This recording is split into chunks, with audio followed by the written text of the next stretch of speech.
Pemda. Sebenarnya apa sih Bu manfaat yang paling utama gitu? Itu agar teman-teman punya semangat itu untuk meraih dana desa itu apa sih Bu? Manfaatnya lah ini silahkan Bu ceritakan Bu. Saya pun juga merasa bahwa dana desa ini ya, dengan dana desa ini total aset saya meningkat. Ya, dengan dana desa itu kredit perangkat desa saya aman. Ya, kalau payroll kan di kami. Jadi kami pemotong pertama jadi aman. Ya. Nah, terus kami juga bisa memberikan kredit kepada BPD. Karena memang ada gaji. Iya, ada BPD gitu, ada bagian gaji dari itu. Saya juga melibatkan PPD Pak di sini. Kenapa? Nanti ketika misalkan dana desa itu dibalu, ini loh BPD juga ada kredit supaya BPD pun juga membentengi kita. Juga saya libatkan secara emosional gitu.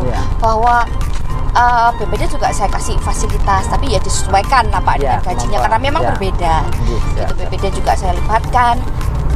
Terus selain itu juga dana desa ini kan di tabungan ya Pak. Ini kan jelas dana murah. Kalau selama ini di BPR saya yakin lah pasti kita sebagian besar itu dana kita itu dana mahal. Dengan adanya dana desa itu komposisi antara deposito dan tabungan saya itu dana mahal sama dana murah saya itu sudah bagus. Sudah cantik secara neraca itu.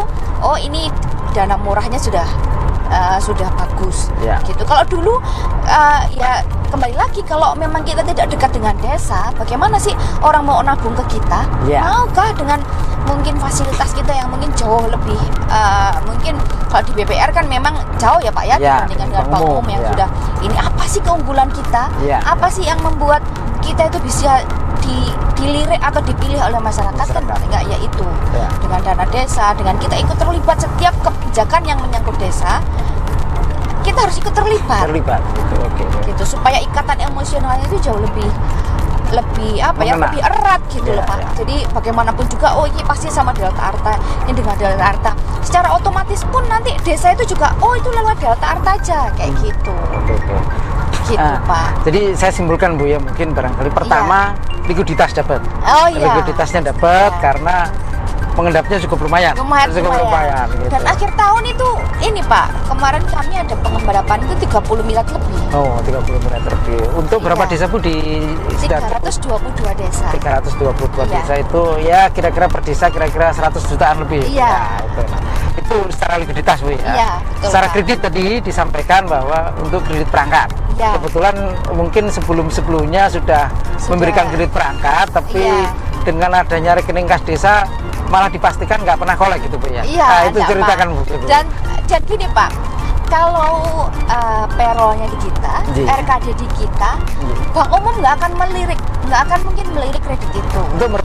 Untuk merebut lagi. Nah gitu, itu. Jadi simbiosisnya itu likuiditas dan kolektibilitas sangat erat gitu, sangat erat sekali. Terus yang selanjutnya barangkali juga untuk meraih kredit umum itu seperti apa Bu dengan adanya rekening kas merebut dana desa atau rekening kas desa itu ada efek nggak Bu untuk kredit umumnya? Kalau kredit umum sebenarnya tidak ada kaitannya secara langsung ya Pak ya. Barangkali corong marketing gitu Bu, marketing. Jadi kalau sebagian besar kredit umum saya sih karena memang kalau dengan adanya RKD ini jadi banyak memang kepala desa itu yang akhirnya promosi ke warganya. Corong marketingnya nyampe. Jadi banyak sih yang langsung mau wipo ini ada warga saya gitu.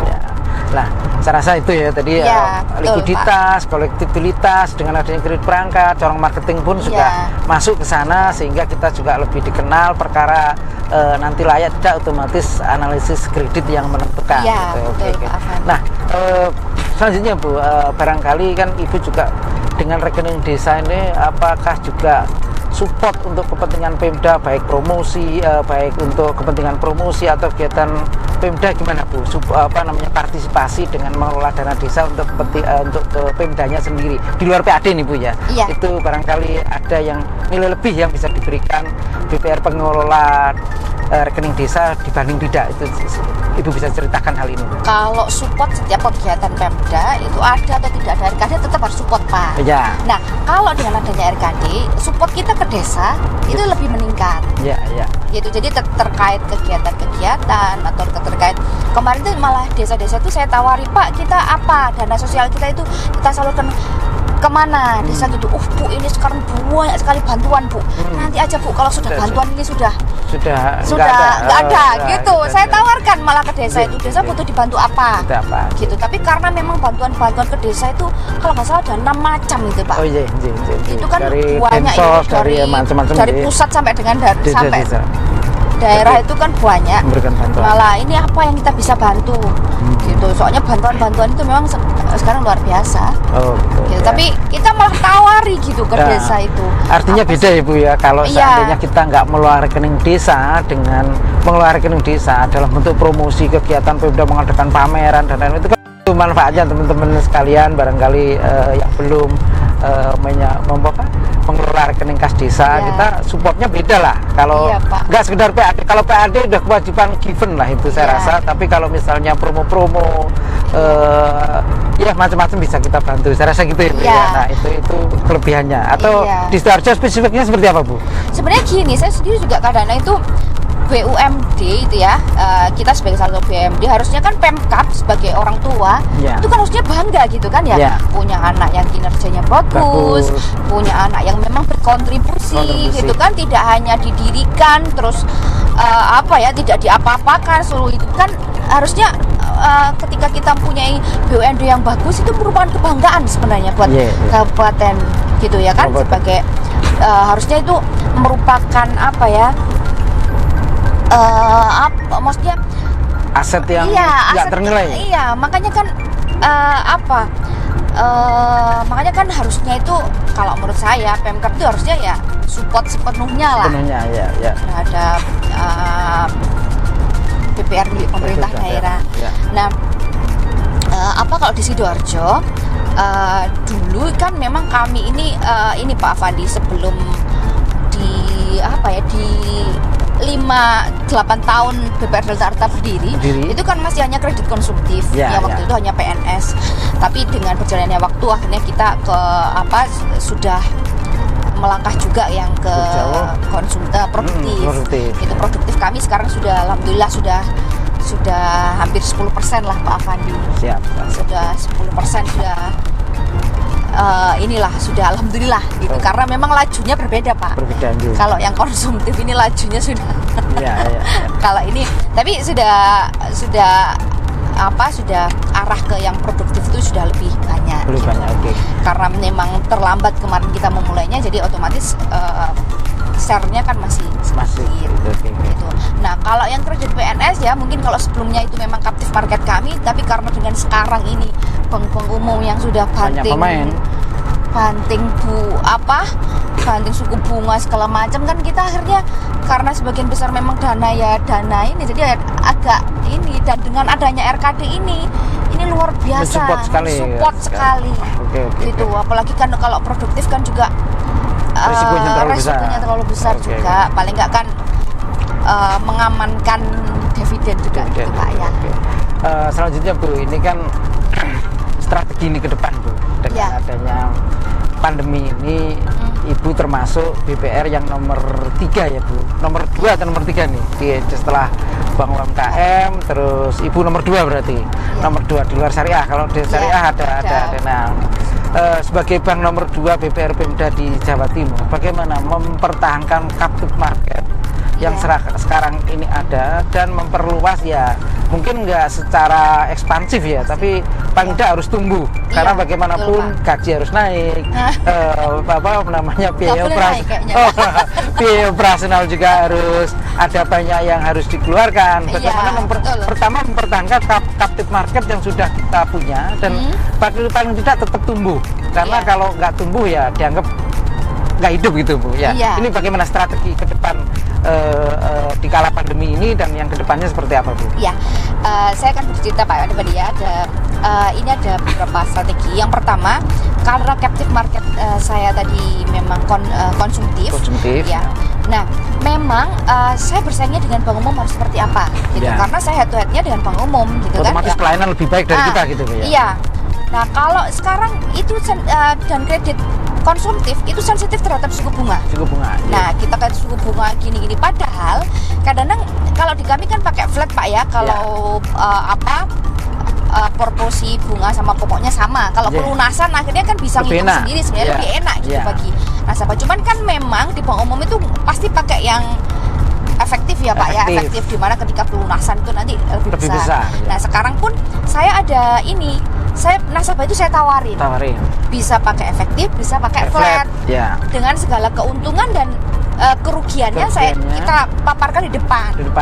Gitu, supaya itu paling enggak transparansi dan nasabah mengedukasi nasabahnya juga masuk gitu Pak ya. Yang pertama itu saya mempertahankan yang kredit konsumtif pada PNS ya kepada ASN. Nah ya kalau perangkat desa karena memang di kami ya ini ya. Nah kalau yang untuk kredit produktif, nah ini saya tuh banyak dapat limpahan dari bank-bank umum yang memang stop lending atau lendingnya mungkin diperlambat. Dan ini saya rasa ini keuntungan buat saya gitu. Ini karena memang tapi dengan syarat mereka tidak bisa ngikutin yang stimulus itu yang harus ada penundaan angsuran itu nggak ikut rekstrak lah pokoknya. Nggak ikut rekstrak. Nah ini bulan-bulan ini saya juga tidak terlalu ekspansif juga, saya sesuaikan dengan kalau memang dia bagus saya dibiayai. Nah kalau itu kan saya bisa suku bunganya lebih inilah Pak, bisa lebih tinggi dibandingkan yang konsumtif tadi. Kalau konsumtif kan memang suku bunganya kita nggak terlalu besar gitu. Nah yang untuk produktif ini memang usaha-usaha yang memang tidak terlalu terdampak. Itu banyak itu sebenarnya tidak terlalu terdampak dan mereka membutuhkan biaya. Sementara dari bank-bank umum yang sudah menjadikan sebelumnya itu stop lending gitu. Jadi saya banyak diuntungkan dengan adanya stop lendingnya bank-bank umum ini gitu. Ini perlu disadari ya, karena Sidoarjo itu kota industri, jadi UKM-nya juga berjalan bagus, bahkan mengikrarkan diri kabupaten UMKM, maka saya rasa dia nggak kesulitan mencari nasabah, terutama nasabah buangan dari bank umum yang stop lending gitu. Itu bukan ini merupakan beda daerah juga yang beda daerah. Jadi ini merupakan nilai plus yang dimiliki oleh Sidoarjo gitu ya. Itu jadi strateginya tetap memberikan ekspansi, terutama yang UMKM yang dulunya menjadi nasabah bank umum sekarang stop lending gitu. Nah, apakah juga ada program dari pemerintah yang diminta untuk Ibu Garap agar bisa menggerakkan pemulihan ekonomi nasional gitu? Apakah ada atau kita tetap mencari pasar sendiri atau gimana Bu? Kalau untuk yang program dari pemerintah kemarin sih sudah ada wacana sih Pak Fandi, tapi sampai dengan sekarang memang belum ada tindak lanjutnya. Jadi nanti makanya juga saya kepingin sharing juga teman-teman yang Perpamida yang lain. Kira-kira apa sih yang di kabupaten-kabupaten yang lain atau kabupaten atau kota yang lain yang sudah ada program itu, sehingga nanti juga bisa saya jadikan referensi untuk bisa diterapkan juga di Sidoarjo. Karena saya rasa itu perlu gitu. Harus ada memang bantuan dari pemerintah untuk menstimulus para UKM ini supaya perekonomian bergerak kembali gitu. Kalau tidak ada tidak ada perhatian dari pemerintah, nggak ada upaya dari pemerintah untuk membantu mereka kan ya kasihan kapan ekonomi ini akan bergerak kembali gitu. Jadi belum ini ini sekedar sharing aja Bu ya, barangkali saya juga punya wacana kemarin dengan ada di kabupaten kami gitu kan. Itu ada namanya dana pokir, yaitu subsidi atau hibah yang melalui anggota DPR gitu. Tapi verifikasinya sangat ketat, yaitu melalui Dinas Koperasi dan Dinas Perdagangan. Nah, barangkali itu yang bisa digarap bagi teman-teman juga. Barangkali teman-teman juga punya inspirasi dari anggota DPR, bisa digarap seperti itu. Dan selanjutnya adalah kedua adalah KUR Bu. Jadi KUR ini kan begini, di pemerintah tentu sudah menerapkan KUR secara nasional melalui bank umum, melalui Himbara, yaitu dengan bunga 6%. Nah, Pemda ini juga ada dana untuk pemulihan ekonomi melalui KUR, kredit usaha rakyat, tapi KURDA namanya.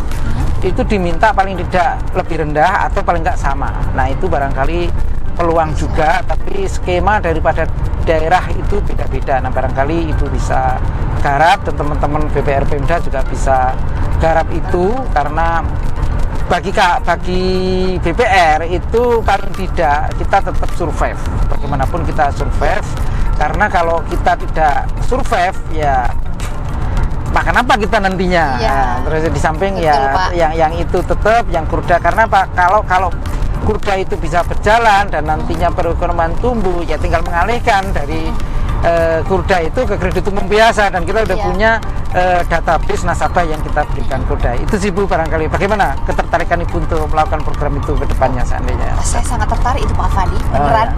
Cuman memang gini, saya berharap ya semua teman-teman yang meminta dana dari Pemkab atau seperti apa, itu tolong dijaga memang kepercayaan dari Pemkab gitu.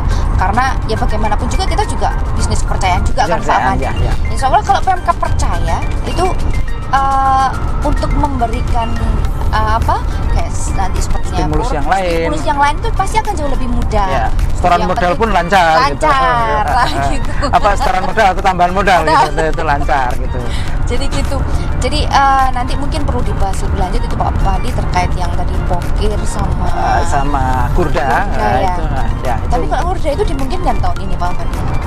Kalau KURDA itu setahu kami itu akan tahun depan, karena tahun ini itu sudah melalui hibah ya, melalui hibah karena APBD-nya sudah dirancang tahun lalu. Ini hanya ada APBD perubahan. Nah, untuk KURDA-nya itu akan ya dimungkinkan nih pandemi belum, untuk tahun 2021 kemungkinan belum bisa secara optimal perekonomian itu bergerak, maka perlu adanya stimulus. Nah, stimulus kalau hibah lagi itu kesannya tidak mendidik.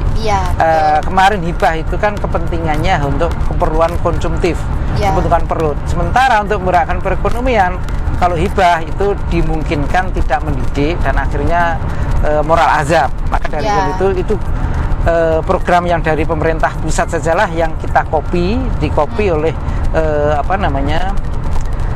para stakeholder di pemerintah daerah menjadi KURDA, karena itu sifatnya adalah, nah ini masih ada dua pilihan ini Bu, antara subsidi bunga dan tidak subsidi bunga. Karena kalau subsidi bunga akan menarget PAD yang agak besar, tapi kalau nggak ada subsidi bunga PAD tetap, tapi operasional nutup enggak gitu. Nah itu mungkin menjadi wacana ke depan gitu ya. Nah, kalau di kami Pak Fandi yang mungkin masukan kemarin, memang kami disuruh untuk mempresentasikan gitu. Jadi ketika nanti harus ada subsidi bunga, berapa sih kira-kira nanti tambahan PAD? Itu ada gitu. Kalau tidak ada subsidi bunga, itu berapa PAD-nya berapa gitu. Jadi mana nanti yang akan dipilih oleh Pemkab. Jadi mungkin harus ada beberapa alternatif gitu Pak Fandi. Ya, jadi itu teman-teman sekalian yang yang bisa digarap dari BPR Pemda untuk di kala pandemi. Satu tadi rekening kas desa itu saya rasa sangat potensial sekali di kala pandemi ini. Semangat terus rebut gitu kan. Kita juga lagi berusaha nih untuk mengembalikan Maribung rebut kembali gitu kan. Terus yang kedua yaitu potensi bisnis terkait dengan KURDA. Saya rasa itu KURDA bagian karena apa? Karena terus terang kalau misalnya itu kredit konsumtif murni, dengan adanya restruk, dengan adanya penurunan suku bunga LPS segala macam, kita memberikan bunga yang cukup rendah juga belum mampu. Maka KURDA ini bagian dari pemicu agar nanti bisa bergerak kembali dan kredit umum bisa berjalan kembali. Itu saja saya rasa itu Bu ya. Barangkali ada closing statement dari Ibu dari wawancara ini. Saya rasa ketika kita punya kemauan, ketika kita punya mimpi yang sama dan itu didukung oleh semua keluarga besar BPR kita dan kita bisa stakeholder yang lain, dan kita bisa menerjemahkan itu insya Allah bisa tercapai. Tetap semangat dan jangan lupa berdoa. Ya gitu, itu tadi closing dari Ibu Dirut BPLD Tarta. Jadi kalau ada kurang lebihnya mohon maaf, dan saya akhiri Salam lancar aktiva produksinya. Salam sehat karena sehat itu yang utama. Dadah.